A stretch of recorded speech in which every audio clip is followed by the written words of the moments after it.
earlier we shared details of some serious accusations by two separate women against hosts over at Fox News, including a former host, Ed Henry. Now, there is some indication, I wanna update you guys on this story, indicating that Kathy Areu's allegations have some serious inconsistencies. And while I greatly personally dislike the individuals who have had these accusations against them, I think it's only fair to tell you the truth about what we know and what these inconsistencies are. So over the last several days, according to reporting by Mediaite, records of Areu's appearances on the network and other publicly available information has undermined some of her claims. New emails between Areu and the network's employees seem to add to those concerns. So Rudy Takala at Mediaite obtained some of the internal emails and exchanges between Areu and the show producers over at Fox News. And this is super relevant because the inconsistencies are pretty big. So for instance, Areu claimed that March 8th, 2018 was her last appearance on Sean Hannity's show, and that on that day, Hannity, on set and in front of the entire studio crew and completely unsolicited, threw $100 on the set desk, the suit claimed. He then began calling out to the men in the room and demanding that someone take Miss Areu out on a date for drinks at Del Frisco's. He repeatedly yelled, "Who wants to take her out on a date? Take her on a date to Del Frisco's," right? So she claims that when he did that, she was mortified, it was embarrassing. Areu was completely mortified, the lawsuit added, and made clear that she was incredibly uncomfortable with Mr. Hannity's misogynistic behavior by quietly pleading with one of her friends in the room to accept the money so that the humiliation would end.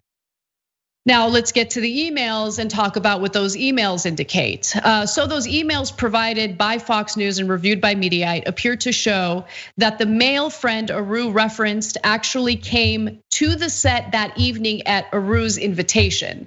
So the way that this was noted or described in the lawsuit made it appear as though it was just Hannity and Areu in that room or that studio, and Hannity was like calling men to the set to make her feel uncomfortable and possibly say that they would take her out on a date. But her friend was already there. Hannity also offered Areu and her friend $100 to get drinks next door at Del Frisco's after the appearance. Areu then apparently sent two emails thanking Hannity and his staff. The first at 10:37 in the evening said, quote, "Thanks so much for having me on, way too much fun." The second sent at 6:39 the next morning, and it included a picture of the martini she said she bought at Del Frisco's. "Please thank Sean for the fun evening," Areu wrote. "He shouldn't have, but we did exactly as he and Alex's had bet, down to the pineapple martini." So it seemed like she was having a good time and actually wasn't really mortified about the offer of money to go out and have drinks. No, she also. Can I just say, I actually think it's worse than that.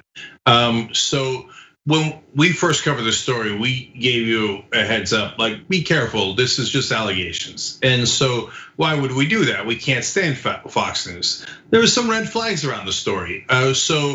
Number one is Fox News is a target-rich environment. They were a nest of vipers, and there was so much sexual harassment there that it's relatively, I'm just gonna keep it real, relatively easy to sue them and get a ton of money in settlements, let alone a lawsuit, right?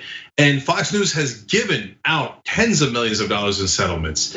They did not in this case. That doesn't mean Fox News is right, but it does mean they thought they had a really good case. So they probably were in negotiations about a settlement for months before this. And now I'll give you a warning about this story. Now, this is all Fox News then immediately giving the evidence they have out to the press. But none of this has hit the courts yet.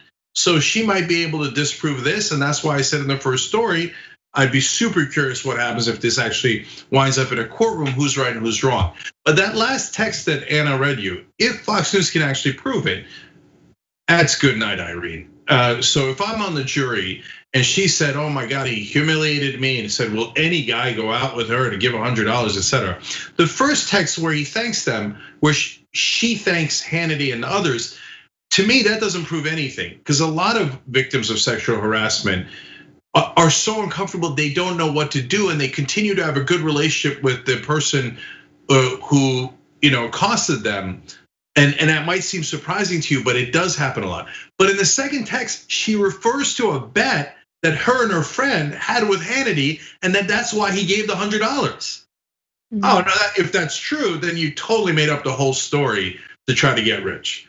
So I'm keeping it real. They got to prove it in court, but that text is very damning. There was also an allegation about how that night, since Areu didn't play along with it, she was retaliated against because Hannity never had her back on again. But records indicate that Areu appeared on Hannity a total of 9 times between the date of the alleged incident, which was March 8th, 2018, and July 3rd, 2019.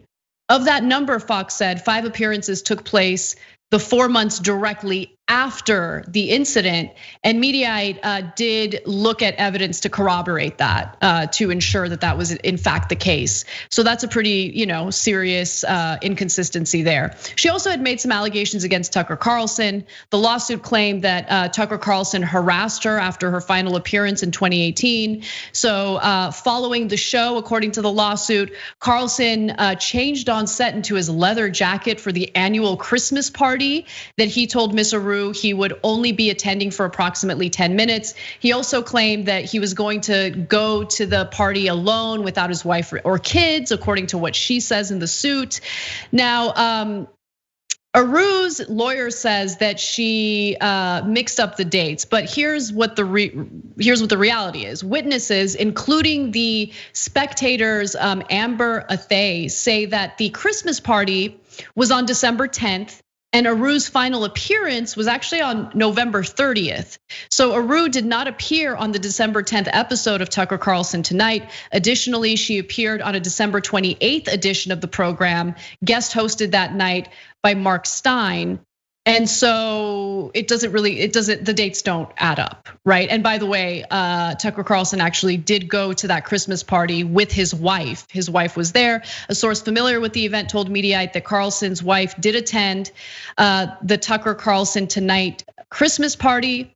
Fox News also told Mediaite that Carlson hosted the entire party for his show's staff alongside his wife, who stayed in the hotel with him that evening. Even more significantly, eyewitness accounts indicate Carlson's wife was with him when Areu said Carlson promised he would be alone.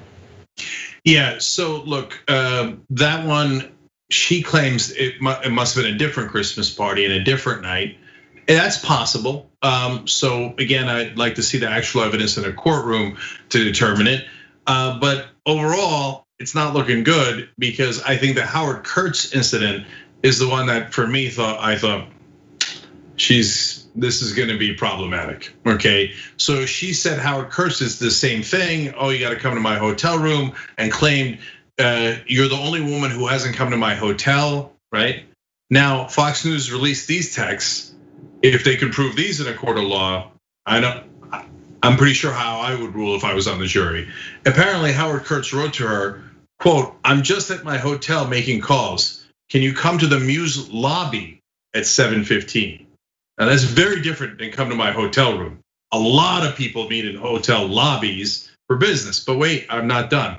That could have been still a maybe mix. He later texts and says, quote, "I may just have a little time to chat in the hotel lobby." Nah, she's like, "No, I want to go to me, you, and another friend to dinner, etc." And he's like, "I don't have time. I just have time to chat in the lobby." That's not inviting someone to their hotel room. If they can prove those texts, that's not a case. And so, and let me tell you something. If she's lying, that is so damaging to the cause of women who are sexually harassed. Oh, I want to hit Fox News because they're vulnerable. Everybody hates them. I hate them. I don't want Sean Hannity, Tucker Carlson, Howard Kurtz to be right. Howard Kurtz has not been great to me personally. Okay, but if those texts are true, we're not going to crucify somebody on allegations that aren't true. It's just not. Look, I know we're not going to do it at the Young Turks. I don't know. I can't speak for the rest of the media, But it also, more importantly, it hurts the rest of women who have 99% of the time legitimate claims, and then you go do that, and now everybody goes, it's always made up. So I don't know. They'll have to go to court and figure it out. But if this stuff is provable, it's pretty bad news for her case. Thanks for watching The Young Turks. I really appreciate it. Another way to show support is through YouTube memberships. You'll get to interact with us more. There's live chat emojis, badges. You've got emojis of me, Anna, John, JR. So those are super fun. But you also get playback of our exclusive member-only shows and specials right after they air. So all of that, all you gotta do is click that join button right underneath the video. Thank you.